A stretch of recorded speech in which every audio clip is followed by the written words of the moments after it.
Well, I'm making this video in the immediate aftermath of the news of Pope Benedict XVI's death. And so I thought it would be worth sharing some reflections, some thoughts on his pontificate, what it was like to be a Catholic under his leadership. And the first thing that I started to think about, interestingly enough, in relation to him, because I haven't given him a lot of thought recently, other than prayers and sort of affection, but not as a leader and a spiritual father, or even sort of a direct pastoral father to myself or to the church. And now, as I direct my attention back towards him, I find myself renewed in memory of a lot of the things that were particular to the time when he was the Pope, and my own experience as a Catholic under his pontificate. And my attention almost immediately went, strangely enough, to the media, to journalism, to newspapers, to mainstream media, and those who bring us the information that is supposed to be relevant to inform our understanding and our consciences about the world that we live in, and perhaps our democratic duties within that. And I was somebody who grew up as a kid who I think had a sincere appreciation for journalistic news coverage. We always had a newspaper subscription in my house growing up, and I would always read the newspaper. At a young age, it started with just the sports section, but eventually it expanded out from there. And I instinctively and intrinsically trusted the reporting that was conveyed in those pages. And why wouldn't you? It's kind of a terrifying thing to consider, that you can't trust one of the only information sources and the vital information sources that we get. And then at a certain point in my life, in young adulthood, I became Catholic. And I started to live in this kind of dualistic experience in which I immersed myself in what it means to be Catholic, in the teachings of the Catholic Church, and the contemporary issues of the Catholic Church, and the personalities of the Catholic Church, like the Pope who was reigning at the time of my reception into the Catholic Church, who was Pope Benedict XVI. It was actually, in fact, around the time of that transition between John Paul II and Pope Benedict. And for the first time in my life, I started to gain an intimate understanding, awareness, and appreciation of a subject matter, or a topic, or a phenomena that the media was in the habit of covering extremely poorly, which is the most generous thing that you could say about it. And also my first assumption about it, well, they just don't seem to understand for some strange reason.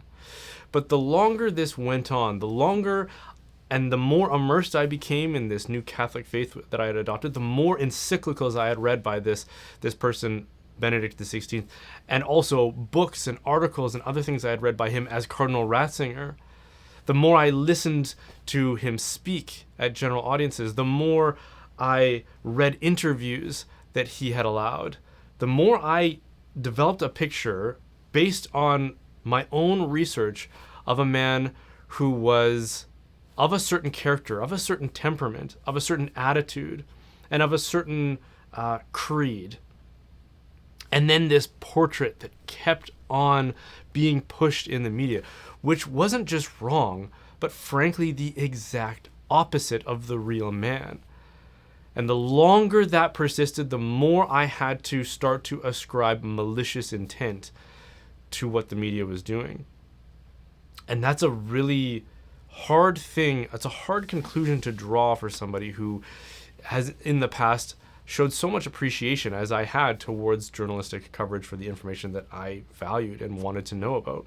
Benedict XVI, the real man, formerly Cardinal Joseph Ratzinger, was a highly thoughtful, highly introspective, deeply caring. The size of that man's heart was impossible to avoid in his writings. Someone who would avoid conflict and controversy with every fiber of his being. Someone who was quiet in his disposition, extremely humble, And I know this all just sounds like flattery, but it's not meant to be. This is the actual man who came through in his governance and in his writing. And I would say that some of these traits were to a fault. His refusal to face down his adversaries, those who were enemies of the church. He was characterized in the media as God's Rottweiler, like, you're not going to get past this guy. But the truth is, the man was so reluctant to pick fights, whether theological, whether academic, whether ideological, or whether diplomatic, that fights often, that many of us looking in from the outside of Vatican intrigue thought are fights that are necessary to have. You can't just leave those unaddressed. And yet there were times where it felt like he did. Most perhaps dramatically in his resignation. But the media portrait was always of this highly combative, power-hungry, ultra-rigid, unsympathetic, old German type of temperament. The kind of temperament that brought us 2 world wars in the 20th century. And they were very quick and very eager to point out that he was himself a young recruit in the Hitler Youth, against his own will and against the beliefs of his family, which makes him as much a victim of Nazi Germany's regime than anything else. But the way the media always highlights that point of his history is as if he is to be suspected of having sympathies with a regime like that. Watching Pope Benedict in his role, for me, felt often like those characters in movies, like the Clark Kent type stereotypical characters who have great power and great ability, but don't use it for sometimes obvious reasons for some greater good, but other times not so obvious reasons, where you just want them to not let themselves be humiliated by some bully in this situation because they have the power to stop it, and yet for some reason they just take their stripes and they accept the humiliation. Benedict was like that, and you could accuse him of being so uncombative that it was actually a fault in his character. And yet, the portrait, again, that the media would always push, perhaps most dramatically in that sensational and abhorrent movie, The Two Popes, where he's this grand, rigid, strong, combative figure played by a very tall Anthony Hopkins, of a man who is like 5'6" maybe, very fine-featured, very physically and perhaps, we'll say physically delicate. Just a very gentle, kind, loving, humble soul. But the way that he was portrayed in that movie was the exact opposite of all of those things. You couldn't read Benedict's encyclicals and his books and his writings without coming away with that impression. And the reason that the media could get away with this portrait of Benedict was because most people just aren't in the habit of actually reading the sources. We've become so conditioned to learn to accept second and third hand sources, which is what the media, that's the middleman role that they play in our lives, that we don't actually need to read the first-hand sources. We don't need to investigate ourselves. We'll just get the Coles Notes summary from those that we trust. And they chose to portray this man and his thought in a way that was the opposite of who he was and what he taught. And then he did something which completely undermined that entire narrative.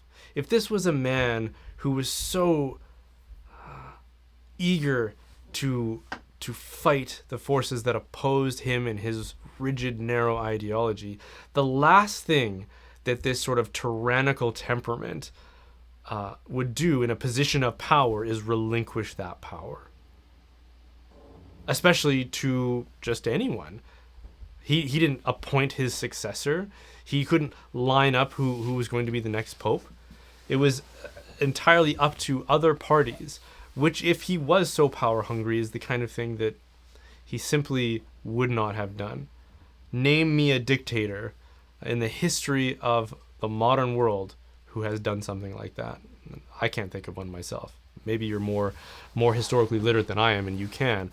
But that is completely incompatible with the man that they had constructed, the straw man that they had constructed out of the life and the work of Pope Benedict. And yet, they were still able to release that slanderous movie and carry on with their narratives.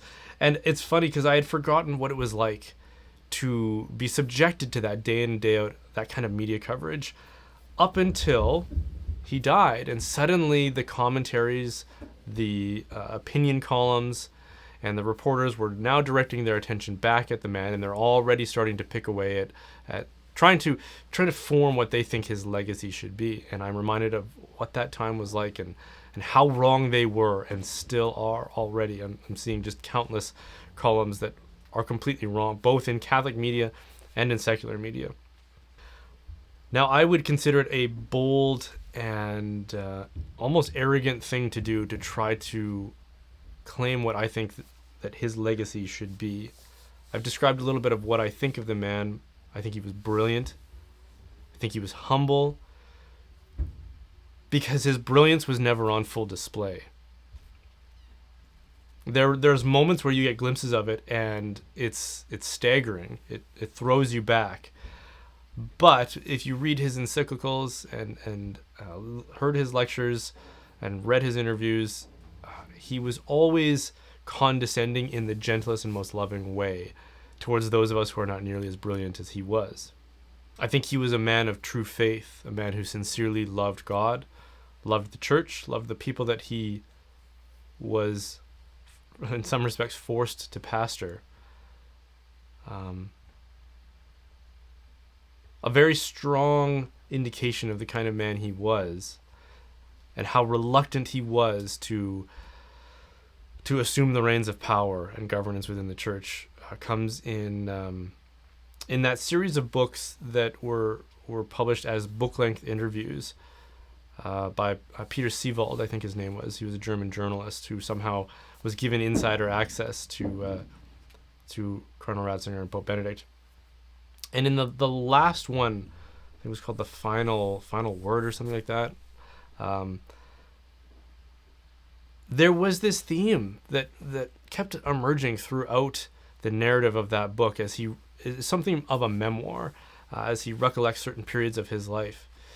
And there were moments in his life, and especially his, we'll call it his career, but really his vocation in the church, where he clearly wanted to go in the opposite direction that fate, or perhaps providence, was directing his life towards, which was ascending to roles and offices of prestige and power within the church, when really all he wanted to do was sit in his study and write books and perhaps teach and lecture.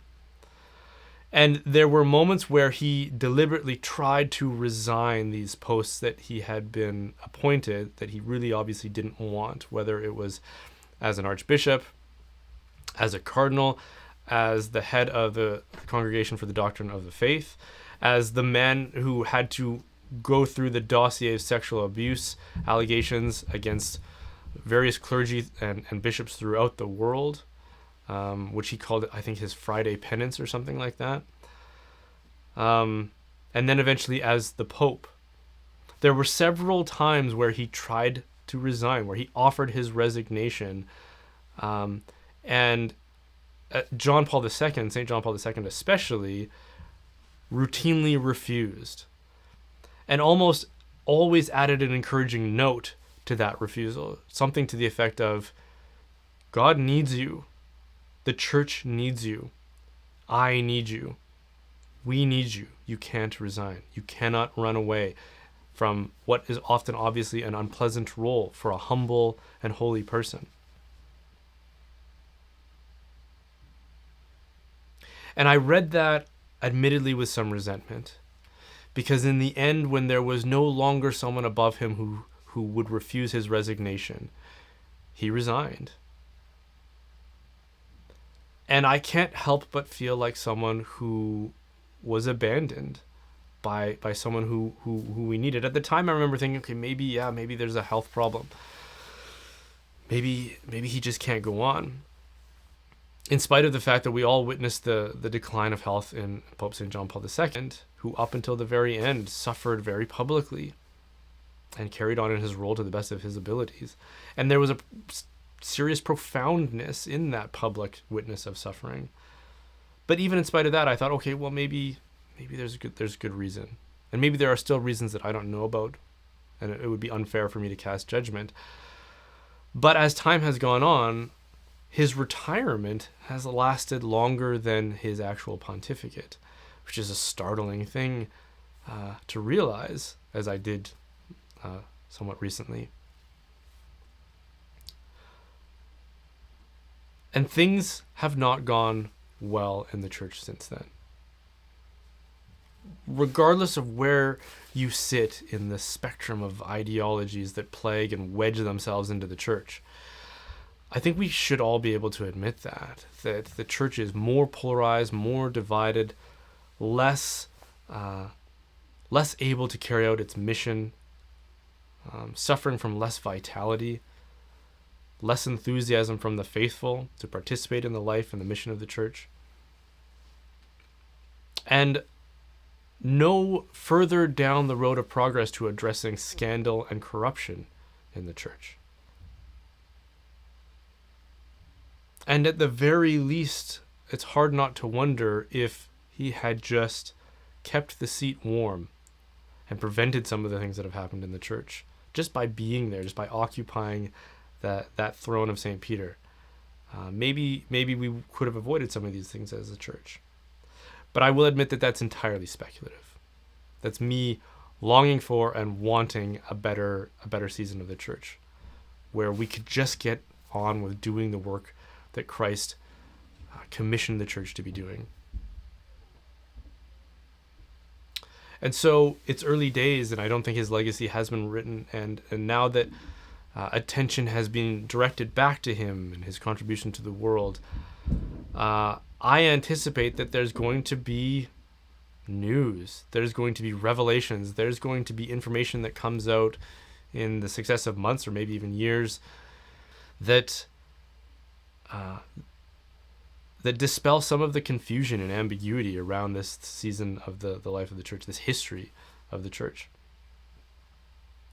And so I may comment on it again, but as of this point, since days are early and the news is young, I will leave some of that as just mere speculation and perhaps moments in which I've stuck my foot in my mouth and that I will have to repent of and recant later on. But I hope, if nothing else, my little commentary here is a revelation of my own affection, my deep, deep affection for Pope Benedict. The things I admired about him, the things that I resented perhaps, are the same things that I might say about a living friend. And so, for my part, I will remember him much of his pontificate and his contributions fondly, and I hope you will as well, as we continue to pray for the repose of his soul. Hey, thanks for watching. The reason I can continue making content like this is because of the generous support of my viewers.